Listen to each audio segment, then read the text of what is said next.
Père, du Fils et du Saint-Esprit, un seul Dieu. Amen. On reprend à partir du verset 22. Aussitôt après, il obligea les disciples à monter dans la barque et à passer avant lui de l'autre côté, pendant qu'il renverrait la foule. Quand il l'eut renvoyé, il monta sur la montagne pour prier à l'écart, et comme le soir était venu, il était là seul. La barque, déjà au milieu de la mer, était battue par les flots, car le vent était contraire. On va s'arrêter ici pour commenter ces 3 premiers versets. Et au début, ce qui est intéressant de noter, c'est que le Christ, après le miracle des 5 pains et des 2 poissons, il obligea les disciples à monter dans la barque et à les laisser seuls en fait. Et c'est intéressant parce que c'est rare de voir le Christ qui oblige les disciples à faire quelque chose d'habitude. Et ils le suivent partout, ils sont tout le temps ensemble. Et là, le Christ, il sait très bien ce qui va se passer, c'est qu'ils vont aller dans la barque, qu'il va y avoir une tempête et qu'ils vont être mis en difficulté. Et là, il y a 2 choses à dire. C'est que la vie avec le Christ ou la vie chrétienne n'est pas fait que de hauts et que de miracles, évidemment, et que de vie complètement positive.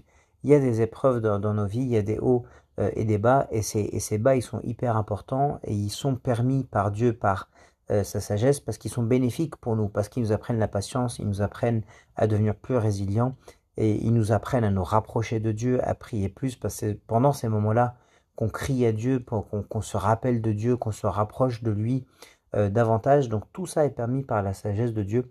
Et c'est pour ça que la vie chrétienne est ponctuée de ces vies-là. Et de toute façon, ces épreuves-là se terminent à un moment ou à un autre. Et le Christ les veut dans nos vies parce qu'elles ont un objectif très précis. Et on va les voir en fait au travers de cette histoire-là. Et donc là, il obligea les disciples. Il veut qu'ils aillent par cette épreuve parce qu'il y a un rationnel. Et on va le comprendre derrière. Quand il l'eut renvoyé, verset 23, il monta sur la montagne pour prier à l'écart, et comme le soir était venu, il était là seul. Et donc pendant qu'on est dans l'épreuve, le Christ, il n'est pas là comme un père fouettard à se dire, mais ces gens-là, ils méritent ces épreuves-là, donc c'est pour ça que je les envoie. Non, il est avec nous, évidemment, à tout moment, même pendant l'épreuve, et il prie pour nous, évidemment, pour qu'on puisse supporter l'épreuve. C'est ce qu'il est en train de faire ici, il est en train de prier à l'écart, et il prie pour ses disciples certainement, et prie pour le monde entier. Donc il est là et il nous voit et il nous soutient en fait. Et il permet, parce que ça, encore une fois, il y a un rationnel à ça, et il est toujours là, évidemment. En réalité, il était avec eux dans la barque, en fait, le Christ, évidemment, il est Dieu, donc il est partout. Mais c'est nous qui oublions la présence du Christ pendant les épreuves. La barque, déjà au milieu de la mer, était battue par les flots car le vent était contraire. Et l'épreuve, elle est difficile, elle dure longtemps. Et le Christ, non, il les oblige quand même. Et il sait que ça doit durer longtemps. Il permet que ça dure longtemps. Ça, c'est la sagesse de Dieu. Parce que l'épreuve, il faut que ça prenne du temps. Parce que c'est comme ça qu'on grandit spirituellement, qu'on se rapproche de Dieu. Et c'est dur et ça dure longtemps. Ils étaient battus par les flots car le vent était contraire. L'épreuve, elle est dure. Mais il faut qu'on supporte, on apprend la patience. Encore une fois, on va voir comment on doit réagir pendant les épreuves. À la 4e veille de la nuit, et là la 4e veille de la nuit c'est juste avant l'aube, en fait, donc c'est longtemps, ça dure longtemps, et le temps il passe pas rapidement quand on est dans l'épreuve, parce que c'est dur. Jésus alla vers eux marchant sur la mer. Donc d'une, il oblige, il permet que cela arrive. Par contre, il est toujours là, il prie pour nous, il n'est pas loin. Il veut que ça dure longtemps parce qu'il faut que ça produise son fruit, cette épreuve-là, en nous. Et ensuite, il descend, il intervient, évidemment. Il vient vers nous, il n'est pas loin. À la 4e veille de la nuit, Jésus alla vers eux, marchant sur la mer. Quand les disciples virent marcher sur la mer, ils furent troublés et dirent, c'est un fantôme. Et dans la frayeur, ils poussèrent des cris. Et là, pendant l'épreuve, il peut nous arriver des moments de faiblesse, des moments de doute. On croit que Dieu nous a abandonnés, qu'il n'est pas avec nous. Et donc on ne le reconnaît pas. C'est un fantôme. Ils l'ont même pas reconnu. C'est ses disciples avec qui ils vivent tout le temps. Ils ont peur. Ils poussent des cris.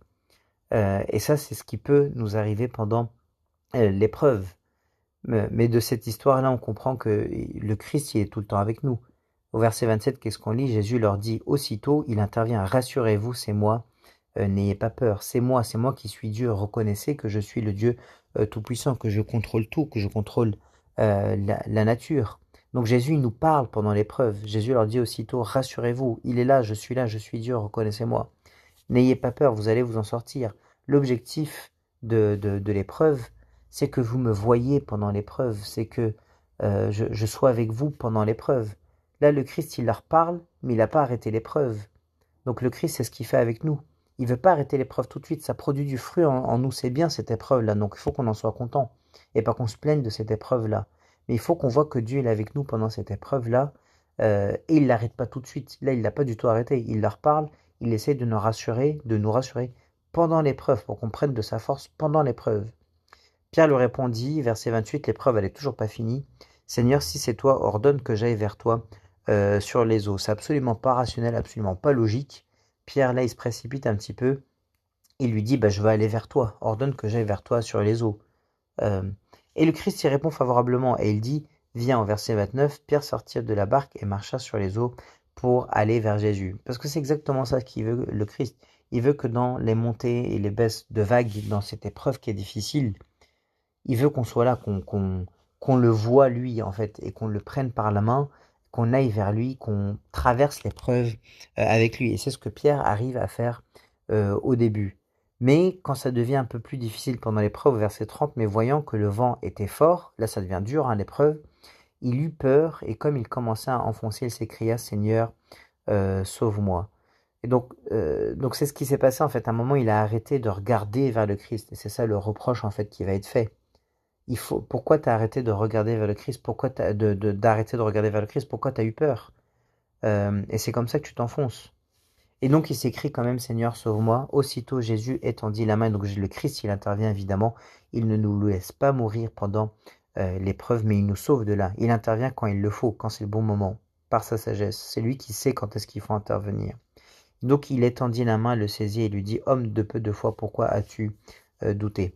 Et là, il lui fait un reproche parce que alors qu'il a marché sur l'eau quand même, hein. Donc nous c'est pareil, il faut pas qu'on doute ou qu'on ait peur pendant ces moments d'épreuve là, le Christ il est là avec nous. Et ils montèrent dans la barque et le vent cessa. Il a rien dit le Christ, il monte dans la barque, il intervient et là l'épreuve s'arrête, le vent cessa. Ceux qui étaient dans la barque vinrent se prosterner devant Jésus et dire, tu es véritablement le Fils de Dieu. Évidemment, il a la puissance d'arrêter la nature, tout lui obéit, même la nature, même les tempêtes. Il n'y a que l'homme, parce qu'il est libre, qui peut ne pas obéir à Dieu. Malheureusement pour nous, en fait, et on est bête de faire ça, bien sûr. Euh, et donc, comment il faut qu'est-ce qu'il faut faire pour gérer une épreuve, pour traverser une épreuve? D'abord, il faut l'accepter. Notre problème est qu'on refuse les épreuves. La pierre, il en est content, il a marché sur l'eau. Sa foi est plus forte pendant l'épreuve. Il a marché sur l'eau. Encore une fois, il a été sauvé. Euh, et en fait, maintenant qu'il a vécu cette épreuve-là, Saint-Pierre, en fait, il est hyper content parce que euh, il va s'en rappeler toute sa vie de cet épisode-là. Il sait qu'il a été sauvé pendant cet épisode-là. C'est sûrement un épisode qui a renforcé sa foi. Donc, il faut accepter les épreuves et parce qu'on en ressort grandi et on va s'en rappeler toute nos vies. Et c'est ça qui va nous permettre de traverser le reste des épreuves de nos vies calmement, parce qu'on aura vécu ces expériences-là. Et Saint-Pierre, certainement, il a une foi forte parce qu'il a vécu cet épisode-là avec le Christ. On y apprend la patience, encore une fois. Ça, c'est uniquement dans l'épreuve, c'est le plus efficace pour apprendre la patience. On y apprend à prier, à se rapprocher de Dieu. Donc, l'épreuve, elle nous surprend. Parfois, c'est vrai, on peut avoir des doutes de foi, mais il faut être patient. Il faut pas douter justement, juste attendre le Christ. Et être en paix pendant l'épreuve, y être avec le Christ. Et faire comme Saint Pierre qui voyait, qui a réussi à marcher sur l'eau au début, pendant l'épreuve. Et ça veut dire quoi? En fait, comment on peut faire ça? C'est de prier, tout simplement. Être prier et remercier le Christ pour ce qui nous arrive. C'est comme ça qu'on est avec le Christ pendant l'épreuve. Et il faut reconnaître Dieu, se prosterner comme ils ont fait à la fin de cette histoire-là. Dieu, il est là, il ne change jamais, il est capable de nous sortir de là, croire qu'il nous sortira de cette épreuve-là. Se prosterner, ça veut dire que nous, de notre côté, il faut rentrer dans l'église, dans le bateau en fait, mais sentir la présence du Christ dans ce bateau-là. On est dans l'église ou on est dans notre cellule, à prier, il faut sentir la présence de Dieu, pas aller dans l'église et se croire tout permis là-dedans ou y être sans même sentir la présence de Dieu. En réalité, comme je le disais tout à l'heure, le Christ, il a toujours été dans la barque. C'est eux qui ont oublié de se rendre compte en fait que Dieu, il était toujours avec eux. Après avoir traversé la mer, ils vinrent dans le pays de Génézareth, et là ils vont reprendre le service, hyper heureux évidemment de ce qui vient de se passer. Ils ont appris plein de choses pendant cette épreuve-là, ils ont vu le Christ, ils ont reconnu qu'il était le Fils de Dieu. Et nous, il faut qu'on fasse tout pareil hein, là-dessus, mais surtout traverser ces moments d'épreuve dans nos vies en sachant que Dieu est avec nous et en faisant en sorte de marcher et de ne pas avoir des doutes et de ne pas nous enfoncer dans la mer ou dans l'épreuve. Les gens de ce lieu, ayant reconnu Jésus, envoyèrent des messagers dans tous les environs, et on lui amena tous les malades. Ils le prièrent de leur permettre seulement de toucher le bord de son vêtement, et tous ceux qui le touchèrent furent guéris. Et ça, ce qui est beau aussi, c'est que Dieu donne à chacun selon son niveau de foi. Ces gens-là se disaient, même juste on arrive à toucher le bord de son vêtement, on va être guéri. Rappelez-vous l'histoire de l'hémorroïde, celle qui avait des saignements, et qui s'est dit la même chose. Si j'arrive à toucher le bord de son vêtement, je vais être guéri.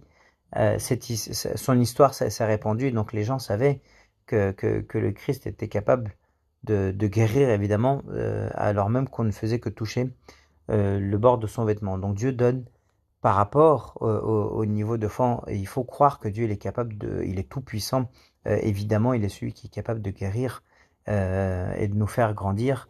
Et donc il faut avoir cette foi et de vivre de cette façon-là avec le Christ. Gloire à Dieu éternellement. Amen.